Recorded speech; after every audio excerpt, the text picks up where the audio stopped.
Welcome to Not the 9 to 5, the podcast for freelancers by freelancers. I'm Kat. And I'm Francesca. Coming up on today's episode.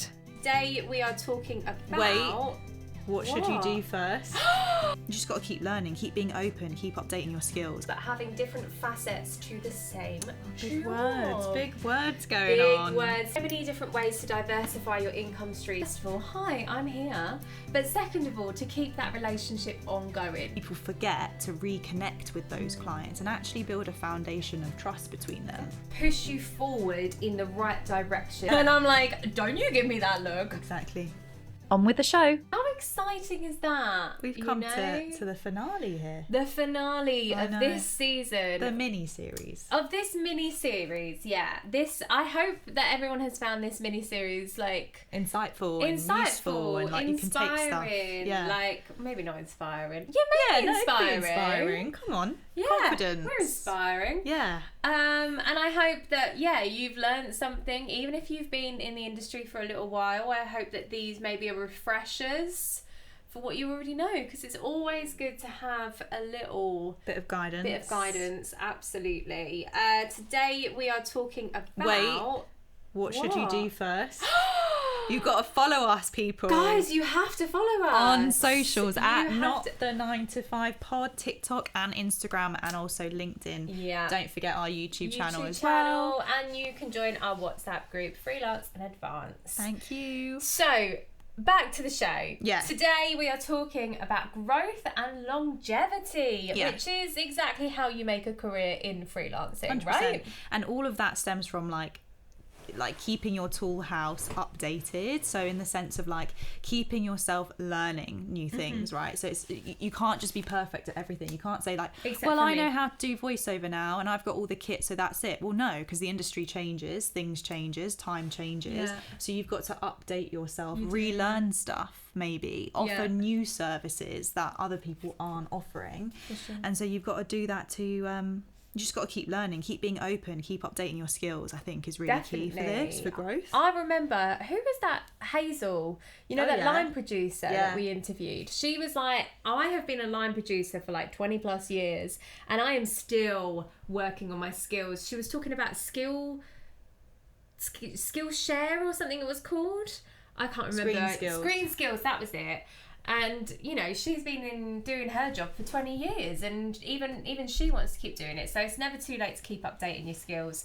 I also think it's important for your growth and your longevity to diversify your income. So what do we mean by that, Francesca? We mean not necessarily having other jobs, but having different facets to the same Big job. Big words going on. Big words today. Let's refine. The main, I think, one for at the moment is digital products. So that could be a free ebook that you give to people. It could be a free ebook that then offers your services right at the end of it. It could be a online course. It could be a book. You could write a book. So that could be a digital product. You could sell merchandise if you've built your brand, like we was talking about in the last episode. Merchandise. There are so many different ways to diversify your income streams, especially because, we live in this digital age and it is important to harness the power of it. I also think having a retainer is a good idea sometimes. So a retainer is when people pay you in advance to do work down the line, essentially. So it happens a lot for like lawyers and barristers and stuff like that, but it can happen, a fee up front that like keeps you on hand, I suppose. Like, for example, if you were a graphic designer and a company might pay you, I don't know, £1,000 a month just to make sure that they've got you on hand, like when they need a quick graphic for their socials, when they need a quick revamp of the logo for Pride or for Halloween or whatever, they may pay you a retainer. So it's a good idea to have that if you can within your career. Yeah. Just to make sure that you are building, you are growing, you are making more money. Yeah. And also like building relationships is super important. Like I think people see maybe clients as like a transactional opportunity for you to make money and move on and let's go, but people forget to reconnect with those clients and actually build a foundation of trust between them, because it's so easy to just get a job, be done and move on.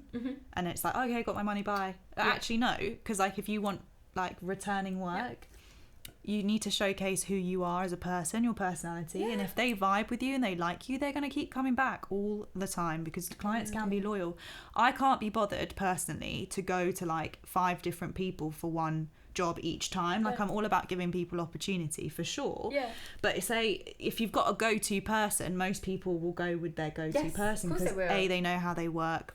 They know like if they can work quickly on tight turnarounds, like you can just give them a call rather than like, you know, formally emailing people, which I'm saying you can still do and receive, but like sometimes, you know, just picking up the phone going, hey Kat, like can you just do this voiceover for me super quickly?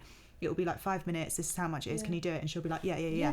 Rather than like not having that relationship. So it's really important to like build that. It definitely is. And like you can even do little things like I send a Christmas email to all the clients that I've ever worked with. Very cute. Just to remind them that, first of all, hi, I'm here. But second of all, to keep that relationship ongoing, because you always want to be in the back of people's minds. So that's a very easy, quick thing to do. You know, you can do a send all sort of thing. And it just keeps you at the forefront of their mind, because maybe in the new year they've got a project they want you to work on, and they might not have thought of you had you not have sent that Christmas email. You see. It's clever, really. I think the number one tip we can give to you though for growth and longevity is setting a long-term goal 100%. For your freelancing career. Absolutely. That is what is going to guide your journey. It is going to push you forward in the right direction, as opposed to going, right, I'm going to take that job there, I'm going to take that job there, I'm going to take that job there, with no clear purpose or no clear goal. What is it that you want? Ask yourself that question. Look, eventually we're going to come to the end of the year. What is it that you've achieved this year, and what is it that you'd wish that you had achieved if you had done X, Y, and Z? And then sort of analysing and putting those kind of like milestones and goals in your year can really help you achieve that and actually grow as a person, meet new people. You get more confidence by doing that. I think just being proactive. They say it all the time, but I think it's a very key point.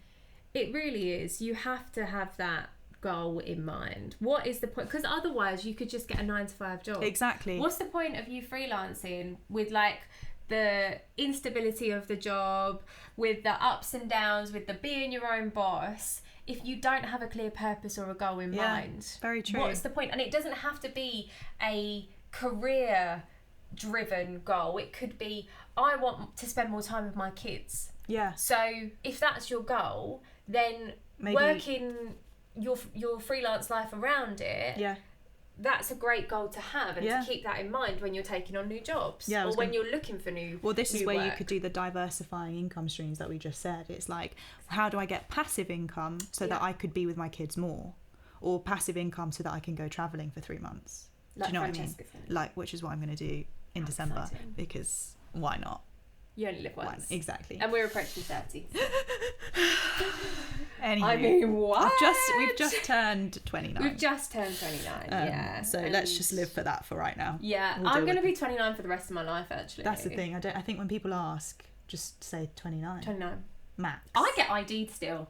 Me too. All the time. It's so cute. And I'm like, this is a compliment. Yeah. Every time I'm like, this is such a compliment. And they go, oh yeah. And I'm like, don't you give me that look. Exactly.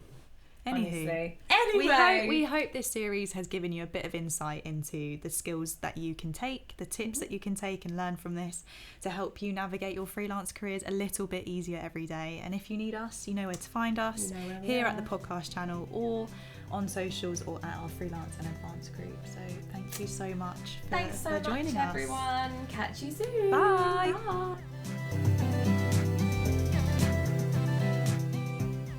Follow us for more freelancing tips and advice. And don't forget to join our WhatsApp community, Freelance and Advanced. See you next time, everyone.